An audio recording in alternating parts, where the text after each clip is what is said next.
So we're going to continue today on from that childhood process. There's still a lot coming up, a lot stirring, a lot waving in a lot of you from this process where we really have been taking the time to feel into those patterns and how the experience actually was of when we were a child, because sometimes we forget, for some of us it was 20 years ago, for others it was 50 years ago, and it can be a long time, and so much has happened since then, and we've changed so much since then, and our life is so different that we forget how it really was and how it really felt in being inside of ourselves at that age and having the encounters sometimes for the first time with life that we had back then. And that's when we realized, oh my God, that's when I started doing this or being like that or believing this, or that's when I gave up, or that's when I stopped trying, or that's when I started trying too hard, or all these things, that the decisions that we made at such a young age because either we just were sick of being at odds with the world, or we couldn't deal with the emotions and the feelings we experienced, or we just, really wanted to get that approval and that love from the people around us, and we felt like we had to be someone else or try hard, or all these things that come up for different people, and we all have different stories around that, and where we shut down and where we forgot who we really were. And that happens uniquely for all of us.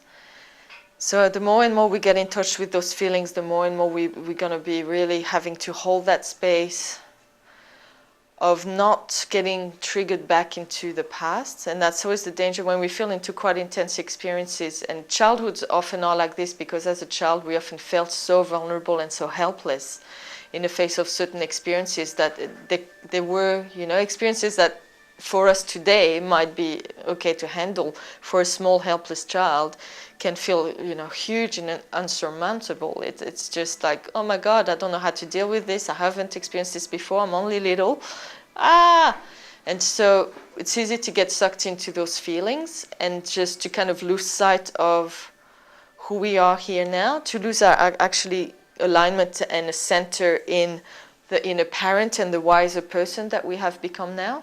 It's very important to have that relationship of you as you are now, as the adult, grown with the wisdom and the love and all this that you have at your disposal and that you've learned, to hold that healing, guiding, loving, nurturing space for that child within you to heal and to let go and all of that. So very important to allow yourself to go into those deep, deep places of things that you may have forgotten, that you may even just have a vague feeling of it because you can't even get the memories.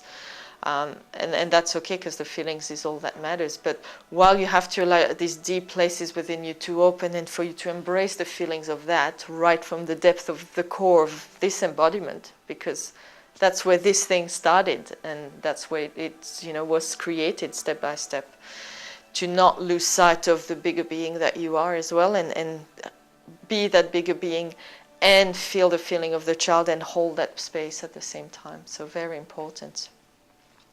So as we continue working with that today, very important to be open to vulnerability, because there has to be vulnerability in this process. If you're not feeling that vulnerable aspect of how it was to be a child before you had all your defenses in place and your walls and your coping strategies and all of that, then you're not allowing yourself to open enough. And the vulnerability doesn't have to feel horrible, it doesn't have to feel scary, it can. But maybe you're okay with it now. Maybe some of you here have been working with this before and have been working with this program for a long time, and you've done a lot of work on that, and you might be a lot more comfortable with accessing that natural vulnerability than others here. But embracing that process has to go with embracing the vulnerability of what's underneath all the defenses and the walls that we put up along the years since then. Also, I'd like to talk a little more, as that links in also of the whole process that goes on with the teenage years. So the childhood thing is one thing. It starts in the womb, because some of us start to feel the impacts in the womb. If your mother wanted you or didn't want you, was happy or was really depressed, or if your mother coped well with the pregnancy or not, what her life was like at the time. As you know, like the experiences of a pregnant mother, is experienced and felt by the fetus. And that's why, if the mother goes through traumatic experiences in birth and all of this, it does have an impact on the fetus. And, depending how much fear and how the energy of your mother was as well, that may have impacted or not. And then as we grow, we come into the world, this big world that we don't know. We grow, we start, the relationship with our parents. We talked about that yesterday being this major fundamental aspect of a major influence really in our life, because, they're like the examples of the feminine, the masculine, and the mother energy, the father energy, what it is to be a woman, what it is to be a man, what it is to relate. And so much we take on from parents that it's, it can be in so many subtle ways, and whether you've rebelled against it later or not, the influence will be there. When you rebel against something, you're still defined by it, because you're still trying to do the opposite of it rather than just be yourself. So we grow. The experiences of childhood are often that sense of learning how to survive in the world. Sometimes that means shutting down, playing roles, putting masks on, losing sight of who you really are, doing a lot of approval pleasing, finding your role within the family, with the parents, the other siblings, and any other key family member, trying to find your role so you get the love and affection you need, you get whatever it is that you want and perceive you need. For some of us, those needs were not necessarily satisfied. For some of us, we wasn't satisfied by parents, we found it with siblings. And for others, those needs were never satisfied. And it's very important when we grow up to not be constantly chasing for those needs to be satisfied, because that happens a lot. I see that a lot with people who didn't get proper mothering or proper fathering, or they had an absent parent, or that one of the parents just wasn't there. Maybe they died when they were quite small or something like this. And these people just haven't had certain needs satisfied. They lacked something in their childhood, and what they do is just spend the rest of their life trying to recapture that thing that really was lacking in their childhood. And so, for instance, if it was someone that didn't get proper mothering, maybe they had an absent mother or depressive mother, or a mother that wasn't really there for them, that didn't really take care of them, then they constantly not only are going to be still wanting that from their mother, and that can create a lot of conflict in that relationship with their mother, because either they're constantly still doing the pleasing, trying to be a good boy or a good girl to get that thing that they never got as a kid, or often enough it also plays out in relationships where that person will then look, and it's it often happens a lot more with men, where they will look for that mother substitute in the relationship, someone who's going to be mothering them. And that's not healthy. That's really just that living out of that part of you that hasn't fully grown up. And you have to really realize that you cannot get back stuff you didn't get in the past. It's, and the thing is that even when you do get the love and nurture from other quarters in this life, it's never going to feel enough, and it's never going to be enough, because that little child aspect that's still stuck inside is still going to be stuck in that trauma of being deprived of the love and nurture that it never had. And so every time it plays out like this, every time is like, no matter the love and nurture that comes their way, it's never enough. And often they don't even realize necessarily when it's there. And when it starts happening that they have someone who's really going to love them, then they do something to sabotage it.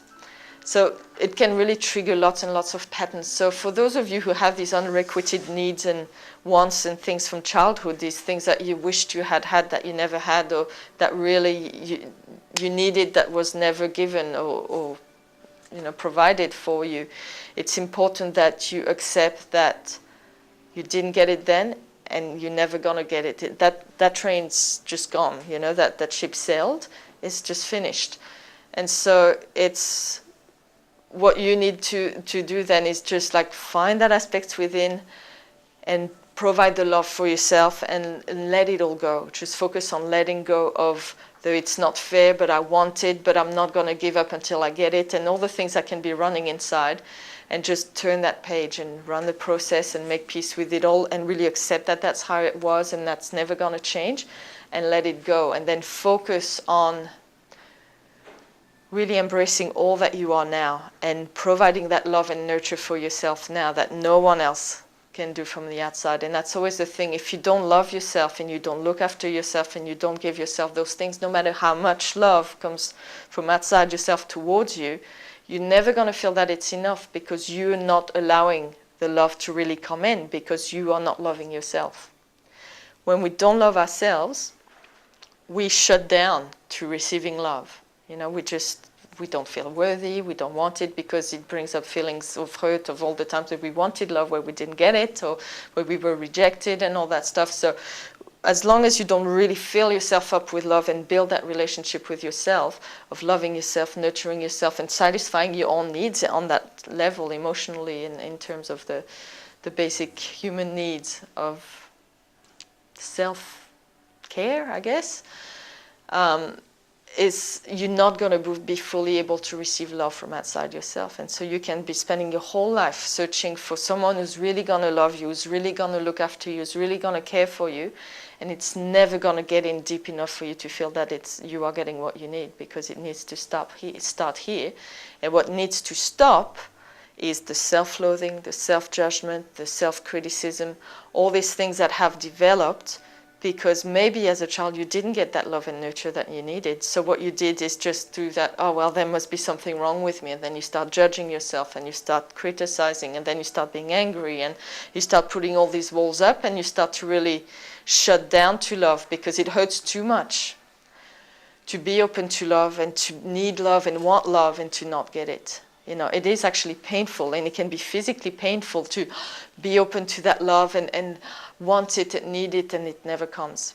And unfortunately, we live in a world where, you know, unconditional love is not practiced steadily by the mass of people. It's a pretty rare commodity. So, you know, you come into the world wanting that love and needing that love, and you don't really get it, and it hurts not to get it when you need it, and so we shut down.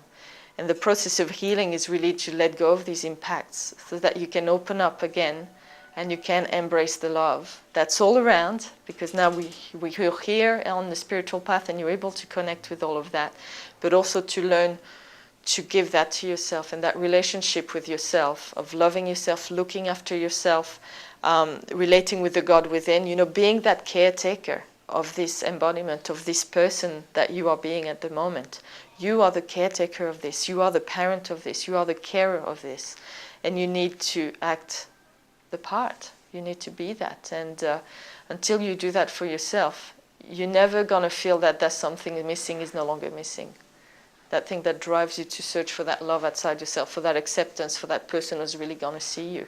It's not really, you know, it's just never going to feel like it's enough. So very, very important. And so much of that shutting down goes back to the childhood experiences, and that's why we need to really just notice where these walls are, where we shut down, where we made these key decisions to give up, to stop trying to get the love or to try harder, and just let go of all of this. We got to really unravel all of this, and really, because to some degree that's been there in the foundation of this person, this embodiment, right from the very early years. When you let all that go, you're not going to really know how to be. You're not going to really know how to behave or how to relate or how to be with yourself. And you're going to really have to take it one step at a time. And you may feel really different. You may feel like you're just a different person, because so much of what defined you right from the beginning is going to be gone. And it's been there so long that you think that that's who you are and that's how you are. You just take it for granted. So that unraveling process is quite a deep process. It's quite a deep process. And you have to be kind to yourself, and you have to be patient and compassionate, but also hold those boundaries of, we are letting go. I don't choose this anymore. I don't need this anymore.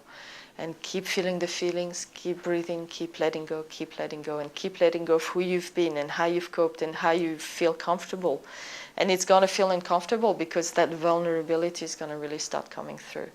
Because you're going to start taking down the shutting down choices and the walls and the protections and the coping mechanism, and you're going to be left with what caused you to do the shutting down and putting the walls into place in the beginning, which was that hurt of wanting the love, needing the love, being open to the love, maybe radiating the love and not getting anything back except maybe sometimes judgment or attack or getting picked on or all these things. So it's going to open up all these hurts, and you just have to be okay. You have to be careful that you don't go like, oh, but see, I'm opening up and all I'm getting is just crap and it feels like crap and it hurts and it's too scary, and then you shut down again.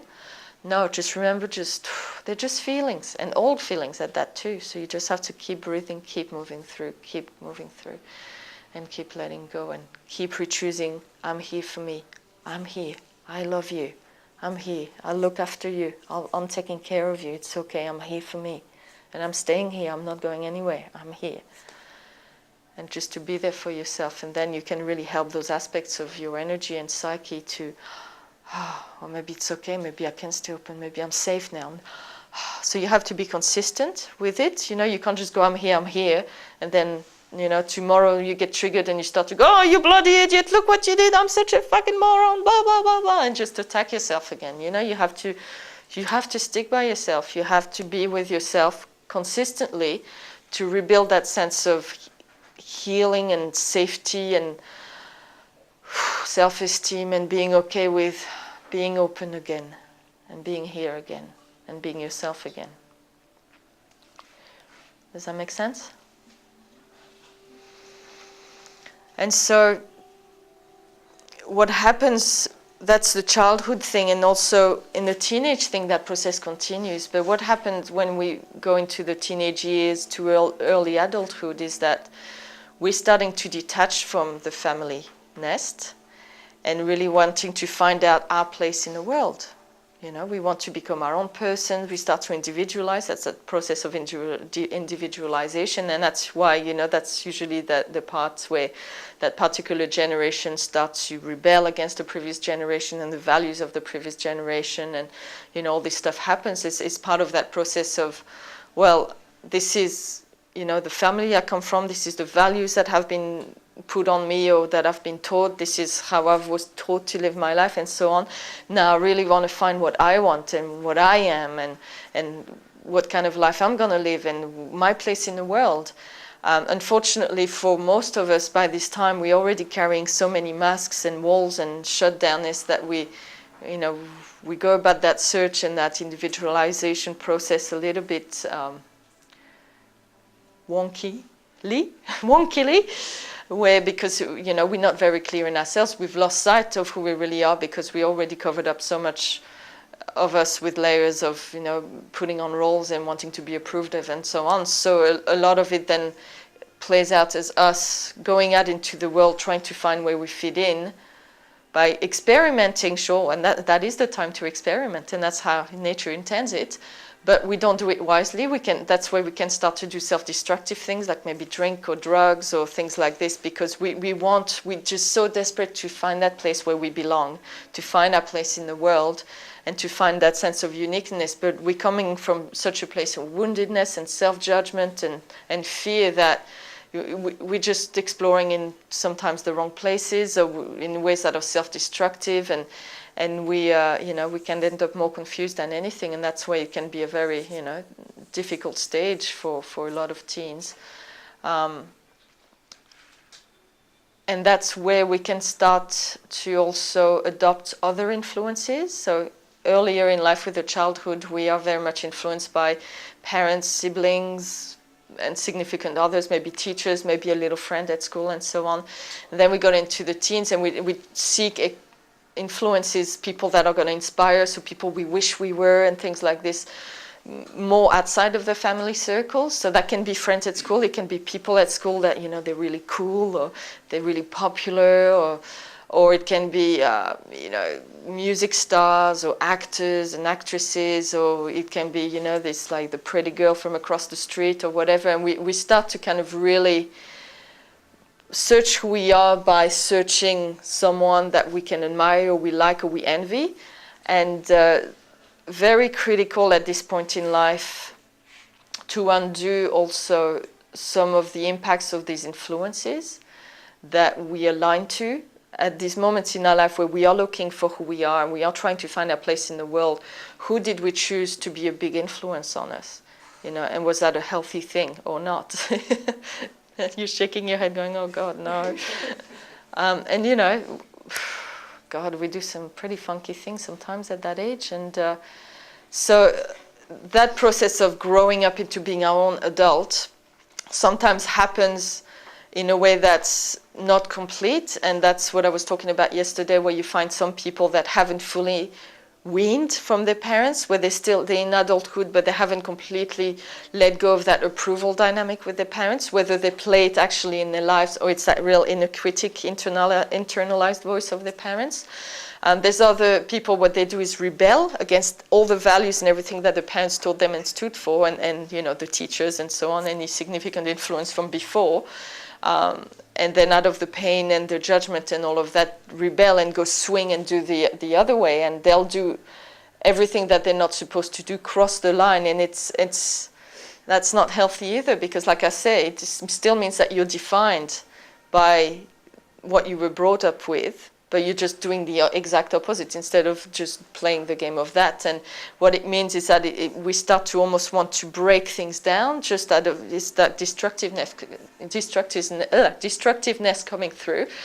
And it can really kind of snowball into this whole really destructive cycle of just taking things down for the sake of it, just because it's coming out of that rawness of feeling and repression and oppression and judgment and anger, and that can be also very destructive for those who have done it this way.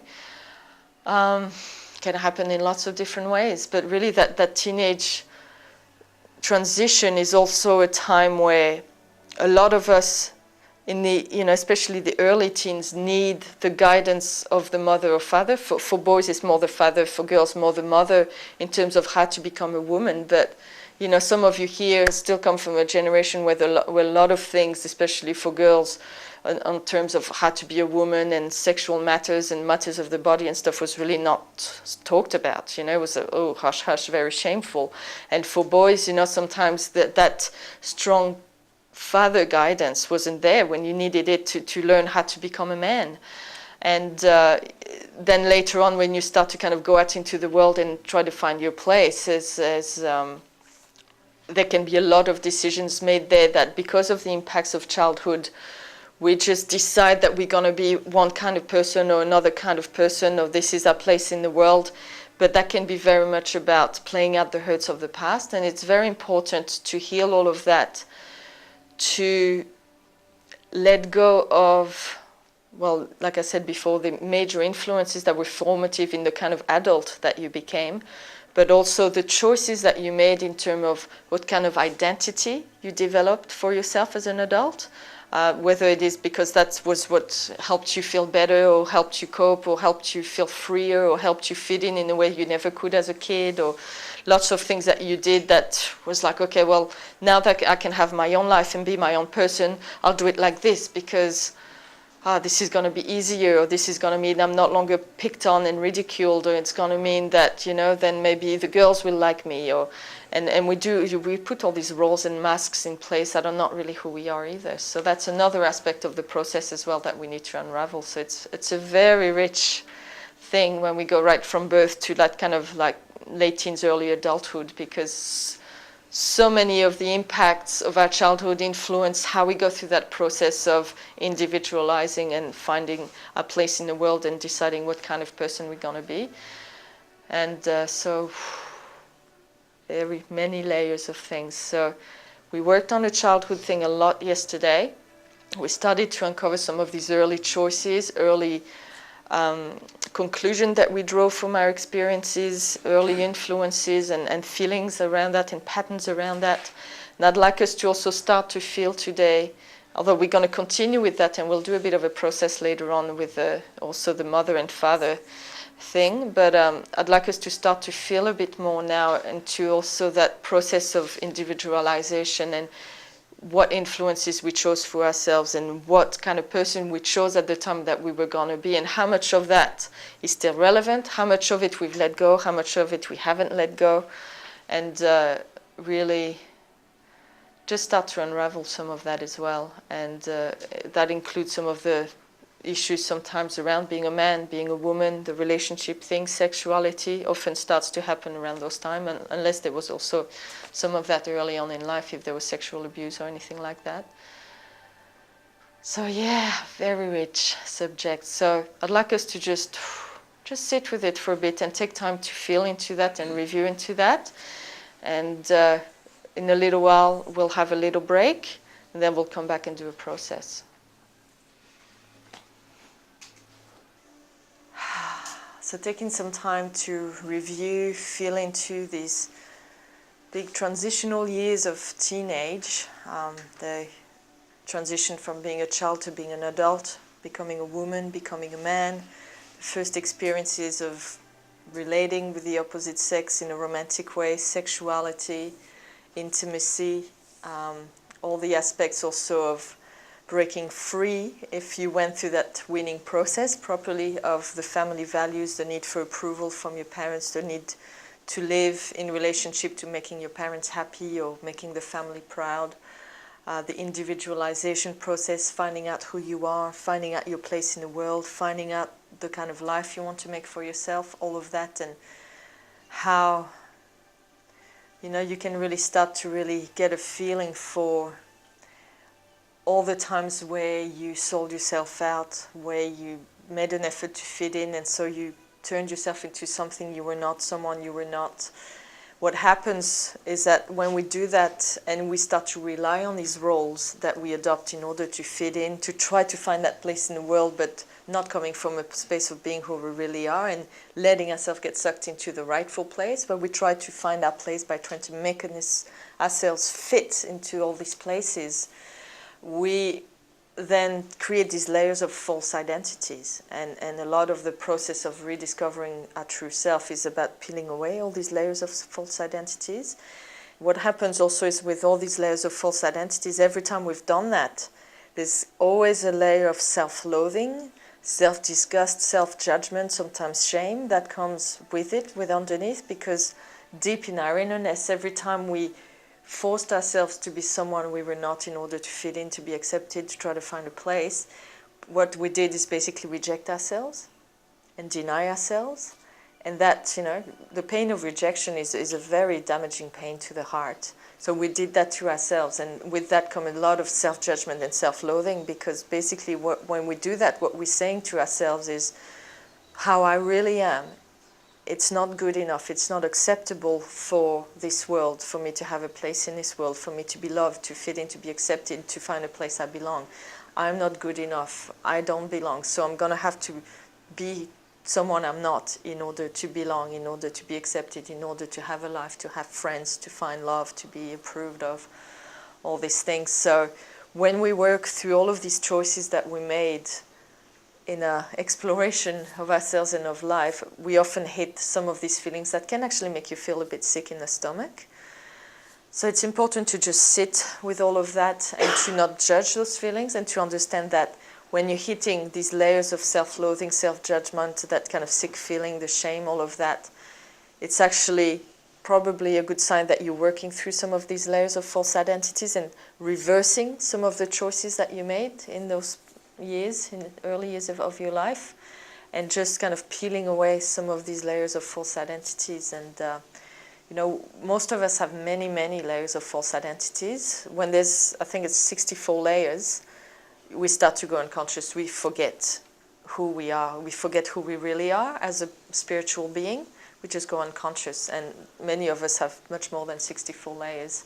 So it's kind of an ongoing process to discover the authentic self and peeling away at all these layers. And a lot of it is about letting go of the mask, letting go of the need for the mask, letting go of the shame and the self-disgust and the judgment that led us to cover ourselves up with all this false sense of self, and to just claim more of that uniqueness, claim more of that worthiness, and take up our space and be okay to not be approved of by people that we don't actually naturally belong with. I talked about belonging the other day, how we don't belong just anywhere with anyone. We have particular affinities, particular alignments. I mean, we belong in certain places with certain people and not others. And so we have to be okay to stop caring about what other people think about us, especially when these people are not aligned to the same values, that, you know, not embracing the life and the truths and the qualities that we actually value in our lives. And it's really part of the process of letting go of all this false identity is also letting go of feeling that we have a need for all this false identity. So we have to let go of that belief that who we really are is not good enough to have a place in the world. And we have to let go of caring about what these egos that we don't actually belong with and have no natural affinities with think about us. And we just have to be okay to just let go of all the false places that we've taken in the world to embrace the place where we really belong. And that's a big thing. And I talked about influences before. That's something that's relevant for all of our life. That's not just in teenage years or childhood.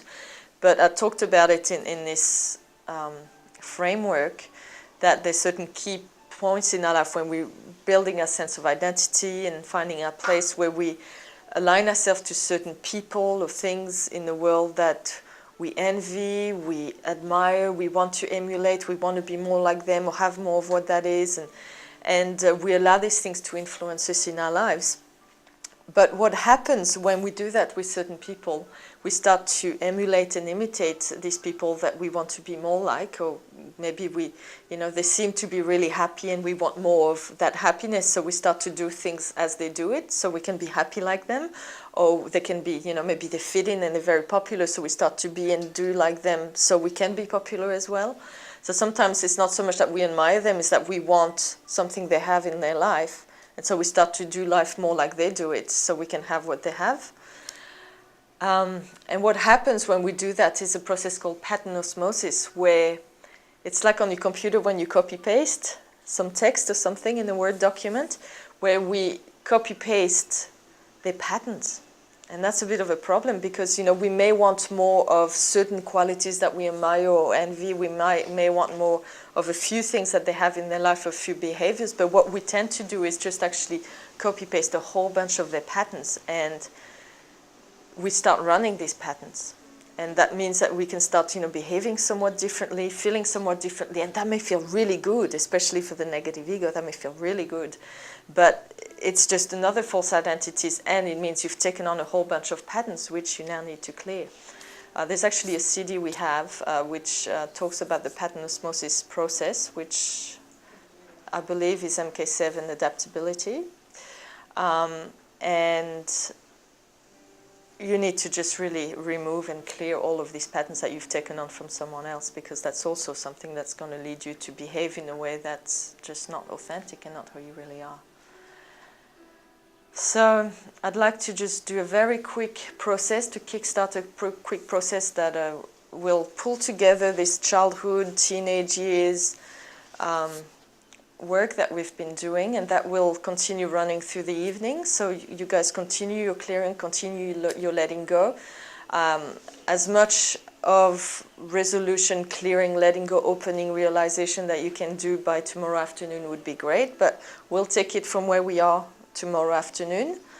But just really focus on that unraveling of all these choices you made and these people you became that were not who you really were, and letting go of that need to feel good and instead going to what feels right.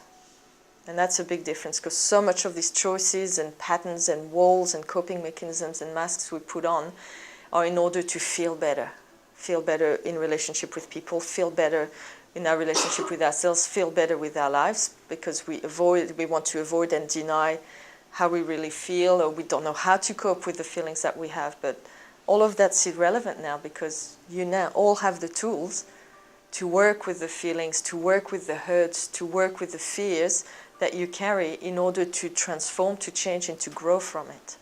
So all of these coping mechanisms to try not to feel the feelings, or because you didn't know what to do with how you felt about yourself or life in the moment, it's irrelevant now. You have the tools to deal with this, so you don't need the coping mechanisms anymore.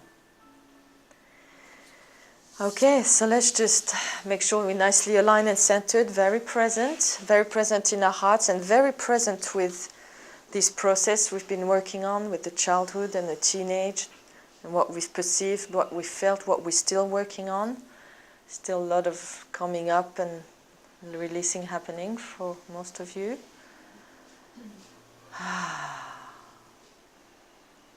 So remember, we started it from that point, the birth in a mother's womb. And that was your first relationship in life with your mother.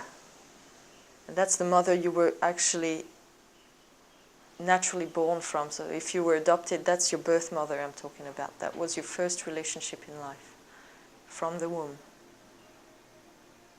The woman who carried you inside her body. That may or may not have been a pleasant experience. And yet it has impacted you. The experience in the womb influences things. The fetus experiences the emotions and the energy of the mother during pregnancy. So I'd like you really to feel into that relationship, that very first relationship in your life.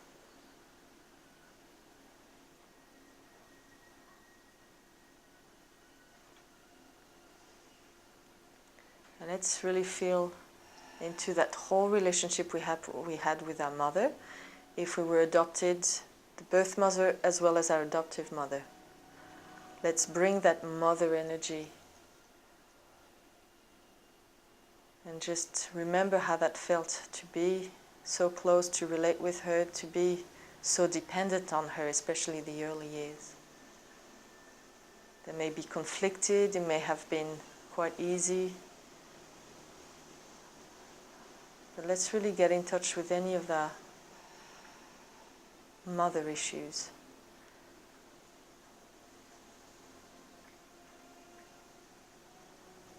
This relationship should not define who you are now and how you live your life now. But it's something that was important for a certain amount of time in your life, and you cannot deny that. You need to make peace with her. You need to make peace in your relationship with her. Feel into how that feels, the relationship. Are you at peace with it now? Or is it still some remnants of things? Your mother may still be alive, or she may be passed on. It's not about reclaiming the old. It's just about really getting a real sense of how are you going with your mother issues? How are you going with your mother relationship? I'm not saying you should be best friends or anything. You know, some of us may feel close. Others may not have much in common, and that's okay. But we can't have judgment. We can't be running away. We can't have attack energy or resentments or blame or feel guilty or feel obligated from a place of guilt and fear. Feel disempowered, still in need of approval from.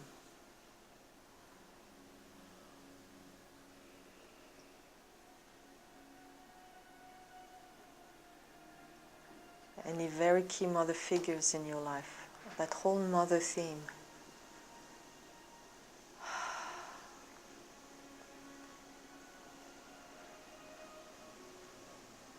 For you girls, it's been a big influence in your expression of being a woman, either by copying her patterns around being a woman or rebelling against them.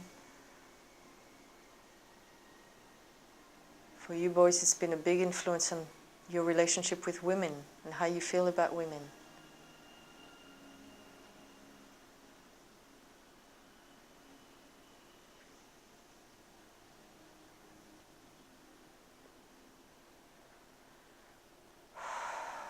And just be honest. Is there anything there that's unresolved?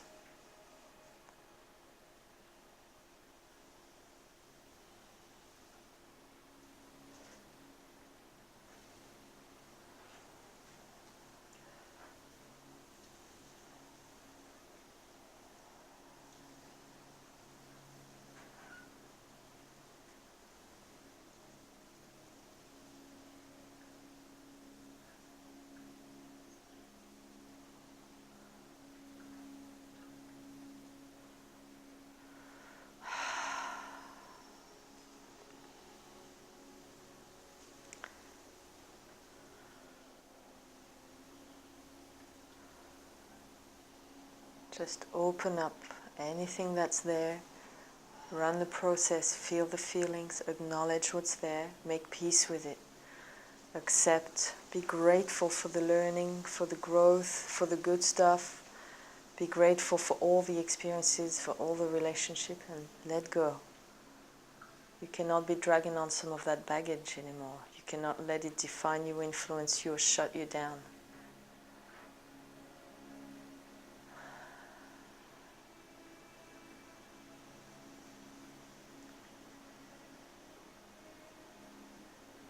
In the same way, let's also bring the father energy in.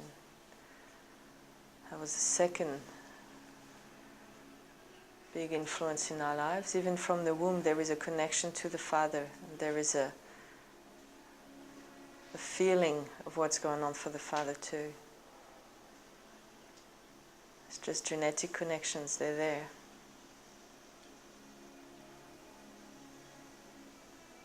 Is that at peace? Is that resolved? Maybe you had an absent father. Maybe the father was there but was emotionally absent. Maybe the father was really strict and drove you hard. For you boys, that was your first and main role model, especially in the early years, about how to be a man. That could be your birth father, adopted father, and any major father figures in your life.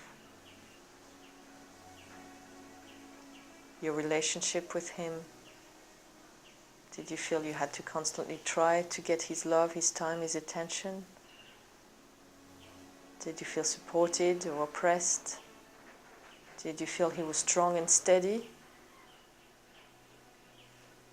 Or was he more weak and your mother was more the driving force and the controlling influence? Let's feel into our father issues as well. Any judgment, anger, shame, love, anything that's there. Just feel it all, make room for it all, make peace with it all. Release.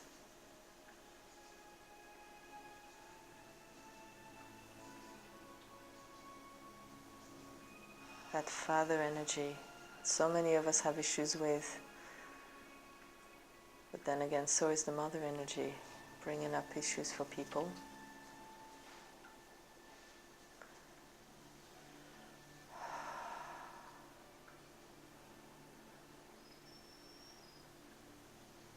Is there unrequited needs from mother or father that were not satisfied in childhood?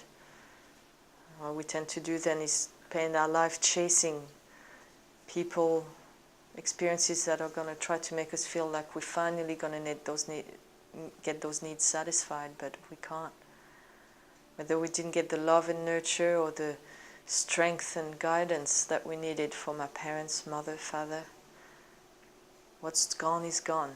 What we didn't get in our childhood, we cannot try to reclaim now for the child that we were. We got to accept it and let it go.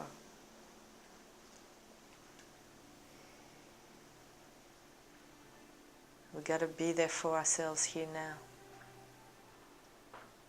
Provide that love and nurture, that strength and guidance for ourselves now. Allow this inner child part of us to be nurtured and guided back into maturity, to grow again. We have to parent ourselves.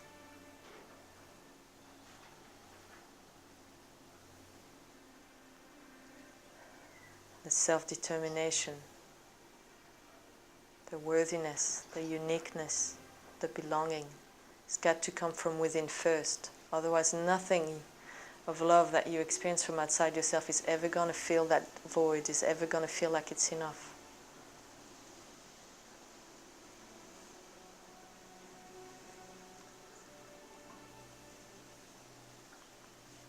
And all these years as a child, and in our teens, all these things that we did to try to get those things that we didn't feel we were getting, to find this place, to cope with life, to cope with our feelings and emotions, to cope with the situations we found ourselves in. We just got to let it go. We just got to feel it first. We got to see it. We got to make space for it. We got to let it go so we can take center stage. We can be the parent to our inner child, our inner teen, to be our own mentor, our own guide, our own mother and our own father, and to allow Spirit to also surround us in its love and guidance, the Spirit from within and the Spirit from all around. Children of the earth, children of the universe, children of ourselves.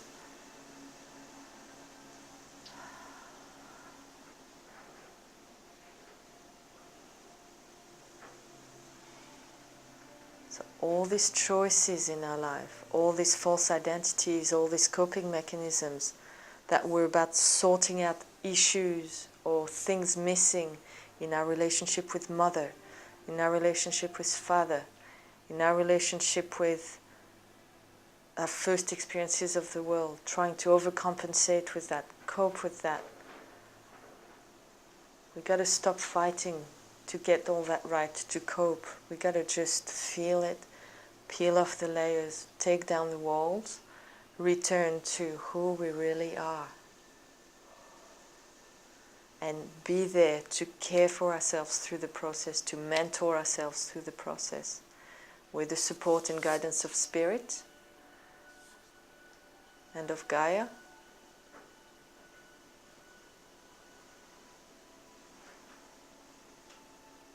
It's a long process, it can take a while, it can take us lots of places, but we always remember what's the end game.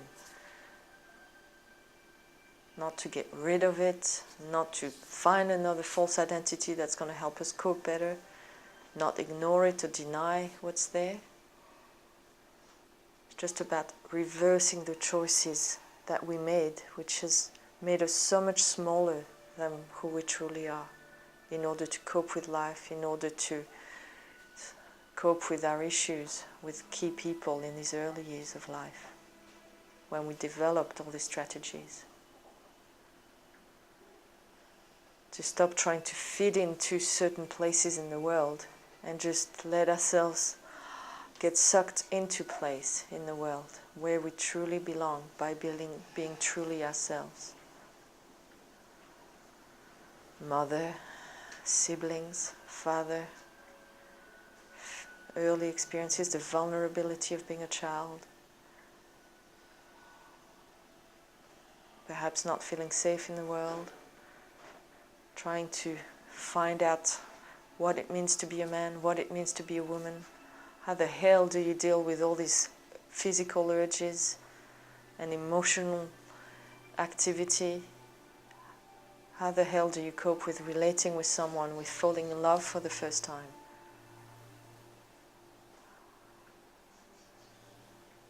Just unraveling all the strategies around it, which are about fear and survival. Just doesn't matter. I can do this. Somewhere in there I know that I'm okay. I can do this. And it may feel like a lot of things are falling apart, or it may feel like I'm stuck, or it's too scary, but that's just feelings. I can align, center, connect with the bigger being that I am, with my knowing, and hold space for all these feelings. Choose courage, and just continue feeling, making peace with, and letting go. It's not a forcing thing, it's a being consistent thing. Consistently building that relationship with yourself, consistently opening, feeling, and letting go.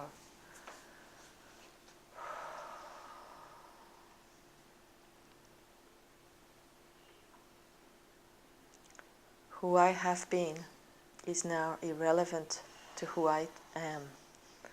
I choose to be more of who I truly am. And I choose to let go of who I have been and who I chose to be in the past. I'm starting fresh, from scratch, from the here and now, and what is the highest truth I can feel into in the here and now. And I continue opening up all these places within myself and in my foundation, in my pillar, in my core sense of self-esteem. All these things that we're back hiding and coping and surviving.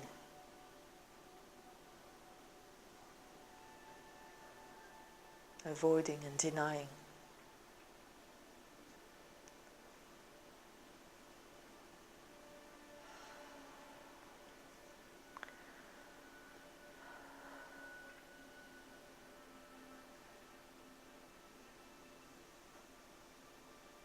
And you gotta be the inner parent, be the inner mentor, guiding, nurturing, loving these parts of you that are still stuck in childhood, teenage years, early adulthood, anytime that's younger than the age you are now. To help all of these parts of your energy and psyche grow up, gain the wisdom that you have, embody more of the greatness that you can be right here, right now. Be there for yourself. Show up for yourself. Stand by yourself with wise guidance and with unconditional love. You may put the boundaries. That's okay, that's not okay. This behavior was okay, that behavior was not okay. But no matter what, the love is always there for you. Who I have been is now irrelevant to who I am. I am bringing in the new. That you got to resolve before you let go. Otherwise you're just going to push it away and deny it, and that's not the point.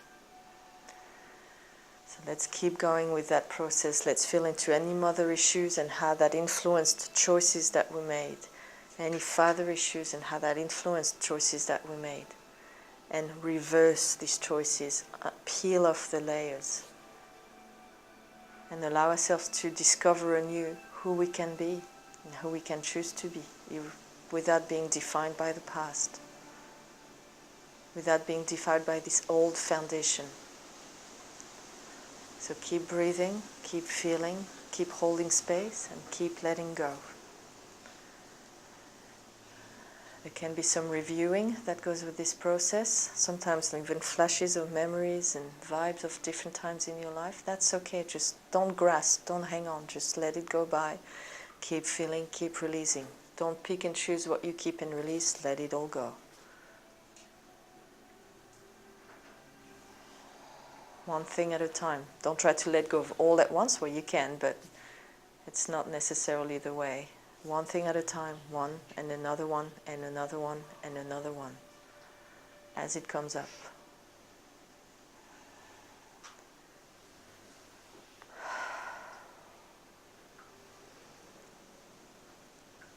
One step at a time, you get there in the end. But you got to keep stepping.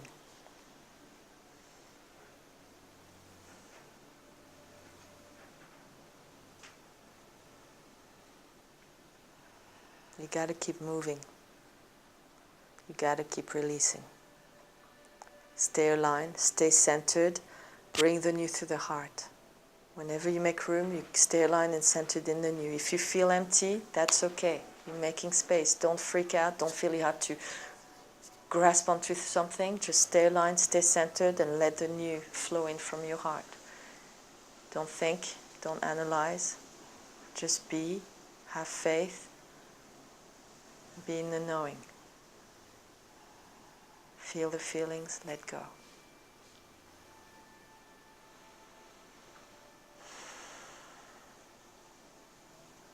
Remember who you really are.